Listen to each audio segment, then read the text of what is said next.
All right, welcome back, folks. Starting with kind of an ugly view, but we've had a low wind day. Of course, as I say that, the wind starts. And I thought I would make just a quick summary video here. We'll go inside in a minute, just to talk about where we are and what's next. So this is kind of an exciting day for us because of that. We now have a hookup to our house for the propane line. So what we did was we ran 1-inch IPS, that's the yellow tubing. You can see I've got a coil of it over on the ground in the junk pile over here. So that stuff, which you can get online, we got our supply house, Home Depot stocks it, but make sure it's 1-inch IPS, not anything oddball. And the guy will come out and put in the risers and do the final hookup here and all the pressure test and everything else like that. So we've been holding 15 PSI for a good 3 weeks now. This was the old gauge, which is out now. And I'm going to go ahead and bring this inside, and let's just talk about some final things here. We are about to change our focus areas and start doing insulation and drywall. Those are the next steps here for our CO. I'm just waiting for the plumbing inspector to come or call. He's got a FaceTime link. And we just had 2 final things that we had to do. So I made a previous video talking about some of the plumbing remedies that we had to do, but basically they wanted us to stub for an air admittance valve in the sink. Used to be, we actually, you can see where the vent line was run before, and I think it would have vented okay, but he said I wasn't quite high enough. And he basically said, look, these days, it's almost impossible to meet code for a sink under a window because you just need to get it above 6 inches above the flood level of the sink.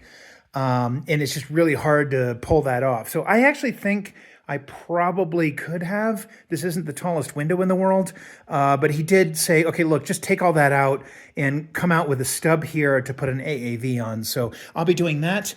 And I decided as a result to also change this to an AAV, and you can just barely see it peeking out, but the bathroom utility sink will also be on an AAV. You need 1 vent for the house through the roof, 1 main stack vent, because AAVs can relieve negative pressure, but not positive pressure. They only go one direction.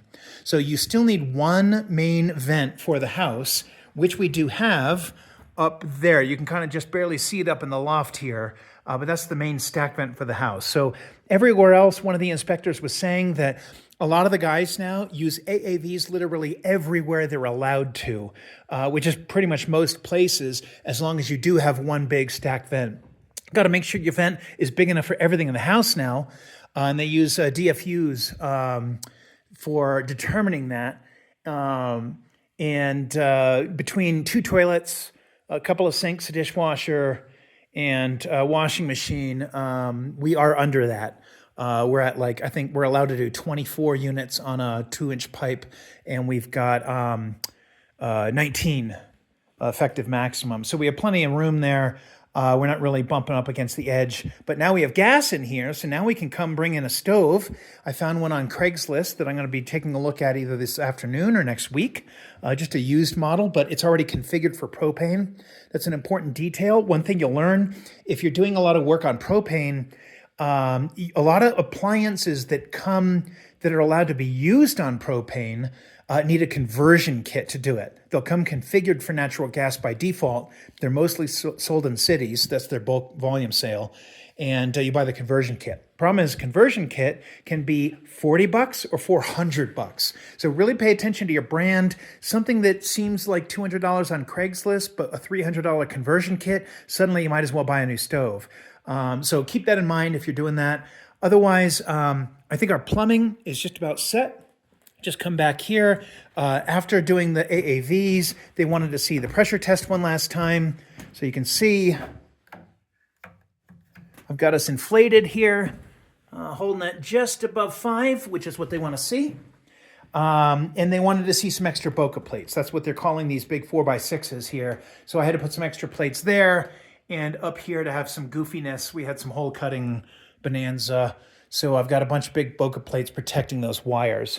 Other than that, I think the plumbing's ready to go, and now we're in punch list time. So this is the time when I'm going around the house looking for any final things that we want to do. So, for instance, I think in a previous video I mentioned we put in smart blind power wires. That was an item.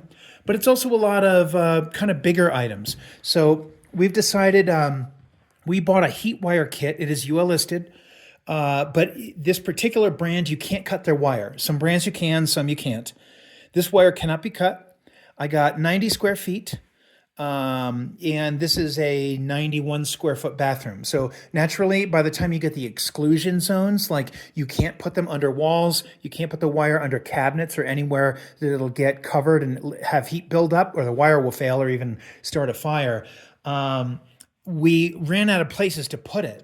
And since you can't cut the wire, you can run it in a tighter spacing in some spots, but even doing that, I wasn't able to use the wire up. So what we've decided to do is run this Detra here into the closet. We'll run the tile from the bathroom all the way into the closet and run some of the heat wire kind of down the middle here, try to use it up in the closet area so that we've got kind of a nice warm floor in the master closet, or at least in the walkway. I'm not sure exactly how much we need to use up, but when I do the next layout, I'll post that and we can all have a laugh at how clumsy it looks. And then there's a lot of other little stuff, like I had forgotten to put one cripple here above this window, so I'm coming in and doing that. We've decided that this towel bar receptacle, or box at least for it, was a little too high into the left, and we want to move it down. So you can see I've already got a block in here so that I can move it down and over. We want to reframe some upstairs walls. I don't know if I showed this in a previous video, but we, let me just walk, sorry for shaking the camera so much here, but we framed some upstairs rooms, and they came out great, actually. We really like the rooms, but just kind of thinking about it, never want to have to go through this again. It is extra work, and it's a little bit annoying, but we've decided to tear it all out and move the wall.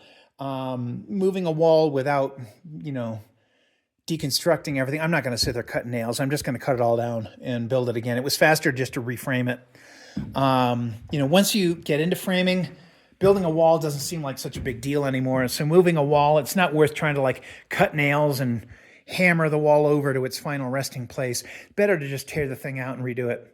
So that's what I'm going to do here, but we'll take these walls and move them over effectively 2 studs to about where this one is. So they'll come out here. And the reason is that we just don't need 8 feet of space in this area of the loft. We could have put a couch or a desk or something like that over here, but we really just don't need the space for that. We'll have plenty of room in the house for other things. If we want to put a small secondary work area, this kind of nook here in the bottom corner of the great room would be a really, really good spot for that. And you can see I've already got network wire run to it. So we've got power and LAN cable and everything else that you'd need. So that'd be a really nice spot to have a work spot. And then these bedrooms themselves would be great. So 99% of the time, we won't have any guests. We are kind of out here, about a 4-hour drive from Denver. So we're not expecting people to be dropping by and staying the night without planning it out. And it'll probably be for a few days at a time. So although we would like to make the bedrooms bigger for when that does happen, it's really more that it's easier to do now than at any future time. We're pre-drywall, so this is the pre-drywall punch list.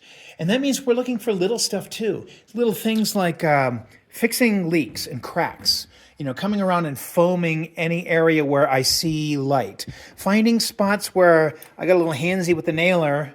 I was on the top of a man lift, getting these sheets up in here, and it was bouncing all around in the wind. Not the most fun day of my life. And yeah, I missed some studs. Some places I nailed it and got it perfect. In other places I missed a little bit. So this isn't good. It's not going to fall over or anything, but it is an important part of the structure of the house. It kind of locks everything together. It stops the house from racking, increases wind resistance. So I'm making notes of all the places where I've got what we call shiners and going to go fix those. Fixing the flooring so that it's all stiff and rigid here. I had a couple of soft spots before, etc., etc., etc. You get the idea. This is the time we're going through the house over and over and over. And every time we find something, we go through again. And you just keep going through until you can go through twice and not find something. Then you know you're done. Or at least then you know you've caught everything that you could, and everything else you're just going to have to live with. So anyway, guys, listen, this has been a kind of a journey, not a destination here. I appreciate you sticking with us, and thanks for the viewership. We really appreciate it. Stay tuned. We're about to get into some more exciting stuff. And in the next couple of videos, you're going to see me truing up walls and putting some wall shims on. We want to get some nice flat drywall here. And actually, I went around with a level, and it's not terrible. There are a few spots where we had, this is dimensional lumber. Even the dimensions, no matter how carefully you frame, you lay up 8 studs, and they're not all the same thickness. They're nominal. So they're within an 1/8 inch of each other, but that would still leave a bow in the wall. So I'm going to go around and shim the walls, get some nice flat drywall on here, and you'll see me stapling up what's called the blowing mesh for the insulation. That's a sort of a mesh product that lets air through it, but holds the cellulose in place. We're going to do blown-in cellulose, a dense pack, for insulation. And then my next steps will be covering with drywall. And once we do the drywall, we are a hop, skipping away from our CO. We need to do our final plumbing and electrical trim inspections, and we need to get the heat going in the house.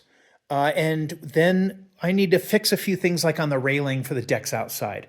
And then we will be going for our CO. So I don't want to make it sound too easy. There is a lot left to do, but the view is worth it. Thanks for sticking with us. Hope you enjoyed the journey so far, and stick with us a little bit longer and we will be at the end. Thanks for watching.